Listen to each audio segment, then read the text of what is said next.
प्यारे बच्चों, मैं हूँ राघव सर। आप लोगों को शिव धनेश्वर ज्ञान निकेतन मदना के ऑनलाइन क्लास में स्वागत है। प्यारे बच्चों, हम लेके आए हैं मैथ का क्लास। बच्चों, इससे पिछले वाले क्लास में आप लोगों को मैथ के अंतर्गत हमने बताया था विभाज्यता का नियम। विभाज्यता के नियम में 2 से विभाज्य, 3 से विभाज्य और 4 से विभाज्य कौन कौन सा संख्या होगा, इसके बारे में हमने रूल बताया था। उसके बारे में सारा डिटेल्स बताया था। मुझे आशा है आप लोग उसे सीख लिए होइएगा। तो हम आज अपनी कक्षा का शुरुआत करते हैं। जिस रूल को मैंने पहले बताया था उस पर आधारित कुछ प्रश्न आप लोगों को दे रहे हैं, जिसे आप बनाकर लाइएगा और उसका सॉल्यूशन हम अपने अगले वीडियो में करेंगे। तो आप लोग नोट कर लीजिए। पहला प्रश्न है, निम्न में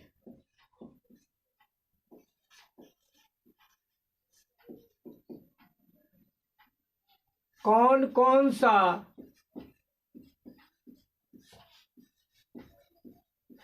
संख्या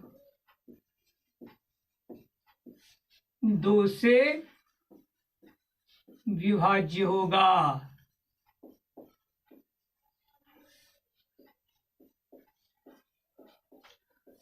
आप लोग को जो हम रूल बताए हैं उस रूल पे चेक करके देखिएगा। भाग नहीं देना है 2 से, सिर्फ चेक करके देखिएगा कि इसमें से कौन कौन सा संख्या 2 से विभाज्य होगा और उसको आप उत्तर में लिख लीजिएगा। जैसे पहला है ए 2650, बी में है 6520, सी में है 2357, डी है आपका 9842, ई है 3473, एफ है आपका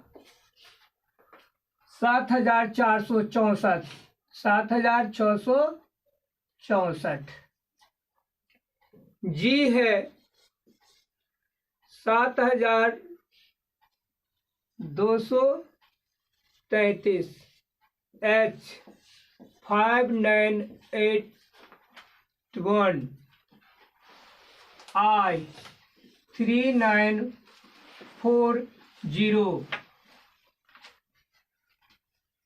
जे 8659,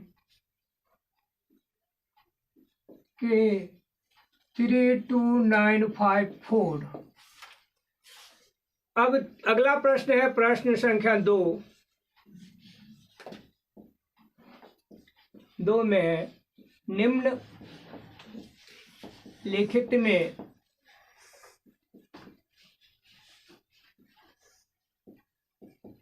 कौन कौन सा संख्या 3 से विभाज्य होगा?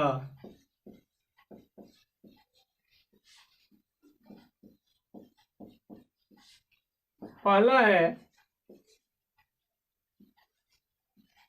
733, दूसरा है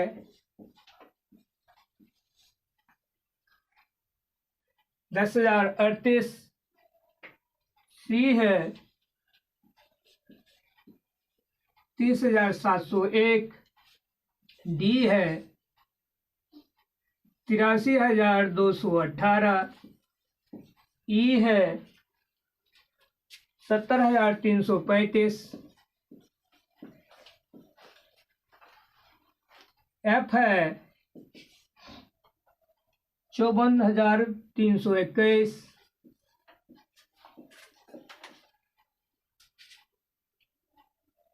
जी है 52,000, 5,24,781, 5,24,781। एच है 76,372,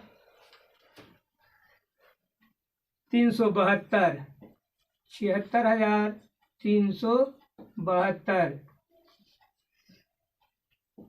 आई में है 2,51,530, 2,51,530। और जे है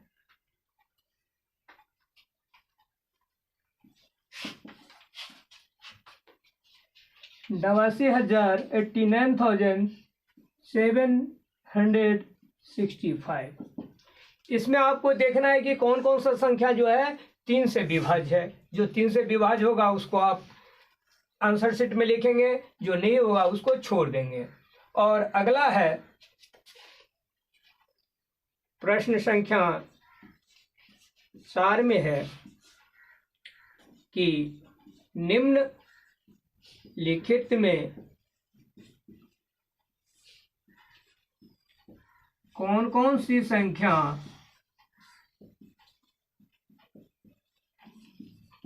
संख्या 4 से विभाज्य होता है, 4 से विभाज्य है। इसमें से आपको देखना है, जैसे पहला लिखा हुआ है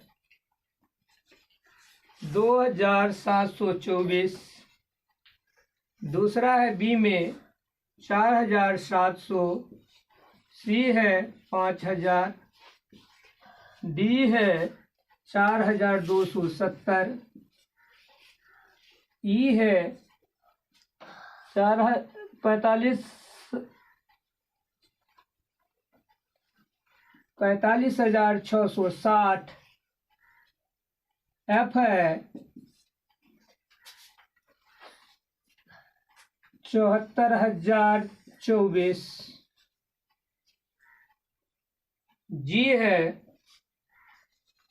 12,554,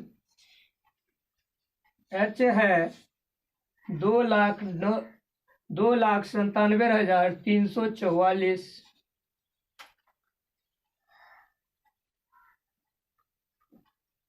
और आई है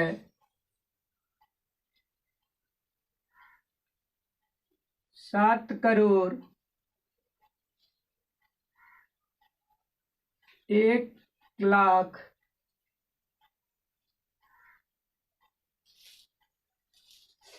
7,01,69,308।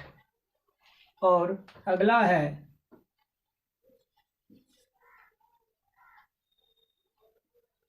6,39,210, 6,39,210।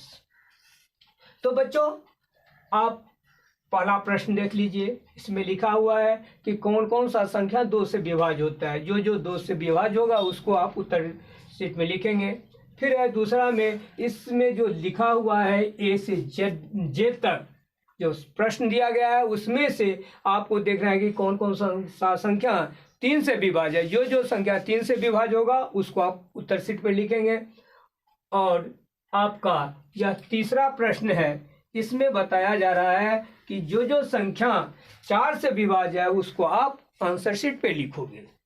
तो ये तो था हमने जो कल पढ़ा था उससे रिलेटेड प्रश्न, अभ्यास करने के लिए प्रश्न है जो हमने पढ़ाया था उसके लिए।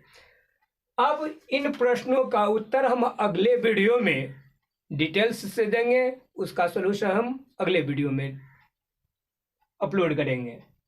अब चलते हैं हम आज के क्लास के बारे में। हम आज क्या पढ़ने जा रहे हैं? तो आज हम फिर उसी विभाज्यता के नियम को आगे बढ़ाते हुए हम कुछ और रूल्स देखेंगे। जैसे है 5 से विभाज्य। 4 तक मैंने बता दिया था, आज देखेंगे 5 से विभाज्य। कहने का अर्थ ये है कि कौन कौन सी संख्या 5 से विभाज्य होगा, किस किस संख्या में 5 से भाग लगेगा। हमें 5 से भाग नहीं देना है, सिर्फ उसे देख करके उसको ब्रेन से टेस्ट करके आपको बता देना है कि अमुक अमुक संख्या में 5 से भाग लगेगा। तो उसके लिए क्या रूल है, तो बताया जा रहा है जिस संख्या के अंत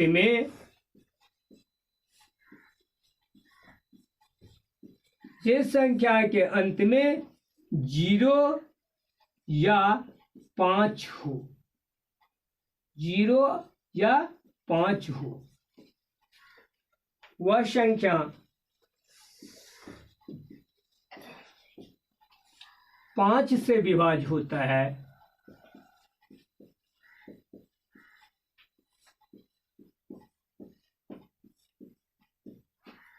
जैसे देख लीजिए, अब इसमें कोई भी संख्या लिया हुआ है, छोटा लिखा हो, बड़ा लिखा हो, या कुछ भी है, उसमें हमको ज़्यादा गौर नहीं करना है, सिर्फ दो चीज बात इस पे ध्यान देना है। अब देखिए ये संख्या है, अब कह रहा है कि 62,590 62,590 में 5 से भाग लगेगा कि नहीं लगेगा। तो आपको 62,590 में भाग नहीं देना है, क्या करना है, इसके लास्ट अंक को देखना है। लास्ट अंक क्या है यहाँ पे, 0, और जब ये आपको 0 नजर आवे या 5 नजर आवे, कहाँ, उसके अंतिम अंक, यानी जो संख्या के बारे में आपसे पूछा जा रहा है कि वह संख्या 5 से विभाज्य है या नहीं, तो हम क्या करेंगे, उस संख्या के अंतिम अंक पर, मात्र अंतिम अंक पर, एक अंक पर ध्यान देना है कि अंत में अगर 0 है अथवा 5 है तो वह संख्या जो है 5 से पूर्णतः विभाज्य होगा, यानी उसमें 5 से पूरा पूरा भाग लग जाएगा। जैसे इसमें देखिए 62,590 के लास्ट पे क्या है, 0 है, तो ये 5 से विभाज्य होगा। ये जो है 6,02,815, इसके अंत में क्या है, 5 है, इसका मतलब ये भी 5 से विभाज्य है। क्यों, क्योंकि इसके अंत में क्या है, 5 है। लेकिन यहीं पर देखते हैं 8,321, यह जो है 5 से विभाज्य नहीं होगा। क्यों, क्योंकि इसके अंत में क्या है, 1 है। जी हाँ, जब किसी संख्या के अंतिम अंक में 0 या 5 होगा तभी जाके वह 5 से विभाज्य होगा, अन्यथा वह 5 से विभाज्य नहीं होगा। तो बच्चों, अब हम 6 से विभाज्यता का नियम देखेंगे। देखिए 6 से विभाज्य यानी कौन सा संख्या 6 से विभाज्य होगा, तो जिस संख्या के अंत में 0, 2, 4, 6 या 8 हो तथा उस संख्या के सभी अंकों का योग फल 3 से विभाज्य हो, वह संख्या 6 से विभाज्य होता है।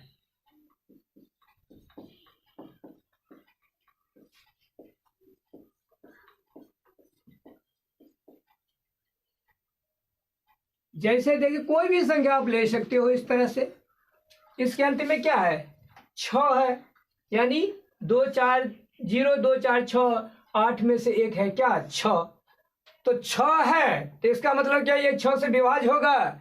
अभी कुछ नहीं कहा जा सकता है, क्योंकि आपका एक ही रूल को वो फॉलो कर रहा है, एक ही शर्त को फॉलो कर रहा है कि इसके अंत में क्या है, 0, 2, 4, 6 या 8 में से एक है, यानी 6 है। अब देखना है कि वह दूसरा शर्त जो है उसका कंडीशन क्या, कंडीशन है कि सभी अंकों का जोड़ भी 3 से विभाज्य हो। चेक करना है 6 से, लेकिन देखना है कि 3 से विभाज्य है कि नहीं।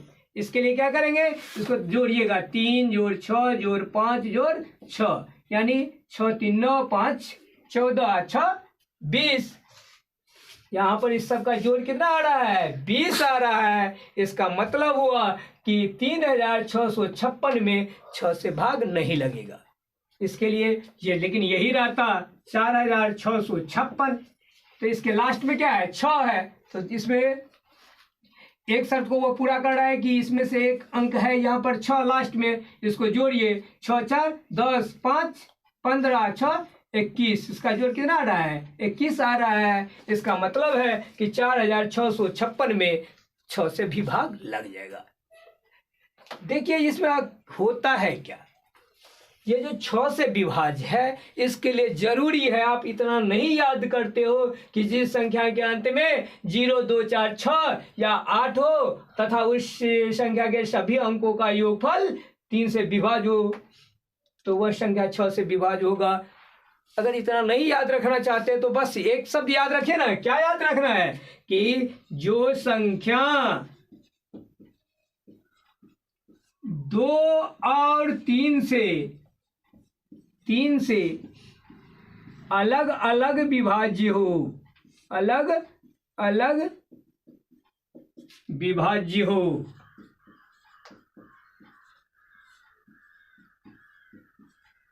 वह संख्या भी, वह संख्या 6 से भी विभाज्य होता है।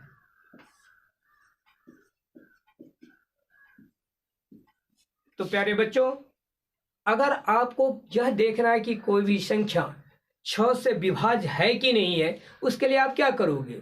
6 का विभाज्य का नियम कहता है कि संख्या के अंत में 0 2 4 6 या 8 में से कोई एक हो तो वह रहना चाहिए। और दूसरा शर्त है कि उसके सारे अंकों का योग में 3 से भाग लगता हो, तब जाके वह 6 से विभाज्य होगा, यानी वह संख्या 6 से विभाज्य होगा। अगर इतने बड़े रूल को आप नहीं माइंड में रख सकते हो तो बस इतना जानो ना, जो आपने पहले सीख लिया है। क्या चीज सीख लिया है? आप तो 2 से विभाज्य का नियम जानते ही हैं कि कौन सा संख्या 2 से विभाज्य होगा और कौन सा संख्या 3 से विभाज्य होगा, इसको भी आप भली बात ही जानते हैं। तो जो संख्या 2 से भी विभाज्य हो, यानी जिस संख्या में 2 से भी भाग लगता है और उसमें 3 से भी भाग लगता है, जब दोनों से भाग लगेगा तो वही संख्या 6 से भी विभाज्य होगा। सिर्फ 2 से भाग लगता है, 3 से उसमें भाग नहीं लगता है, तब 6 से उसमें भाग नहीं लगेगा। या फिर 3 से लगता है, 2 से नहीं लगता है, फिर भी उस संख्या में 6 से भाग नहीं लगेगा। लेकिन कोई ऐसा संख्या है जिसमें 2 से भी भाग लगता है और 3 से भी भाग लगता है, तो निश्चित रूप से उस संख्या में 6 से भी पूरा पूरा भाग लगेगा। तो प्यारे बच्चों, आज आपने 5 से विभाज्य का नियम सीखा, 6 से विभाज्य का नियम सीखा और कुछ होमवर्क के रूप में आपको प्रॉब्लम दिया गया है, प्रश्न दिया गया है, जिसको आप अगले वीडियो में बना के लाइएगा। हम उसमें उसका सॉल्यूशन बताए रहेंगे। हम अपने अगले वीडियो में जो आपको होमवर्क दिए हैं उसका विश्लेषण करके उत्तर बताएंगे। इसलिए आप लोग हमारे सारे वीडियो को देखते रहिएगा। आप शिव धनेश्वर ज्ञान निकेतन मदना के चैनल से हमेशा बने रहिएगा। बच्चों, अगर आप लोगों को हमारा यह वीडियो पसंद आए तो इसे लाइक जरूर कीजिएगा और यह वीडियो अगर आप लोगों के लिए उपयोगी सिद्ध होता हो तो दूसरे तक शेयर जरूर कीजिएगा, अपने दोस्तों के पास, अपने संगी संबंधियों के पास इस वीडियो को निश्चित रूप से शेयर कीजिएगा। हमारा सारा वीडियो का नोटिफिकेशन आप तक सबसे पहले पहुंचे, इसके लिए आप शिव धनेश्वर ज्ञान निकेतन मदना के चैनल को सब्सक्राइब कर देंगे। जय हिंद, जय भारत। आज का क्लास यहीं समाप्त होता है।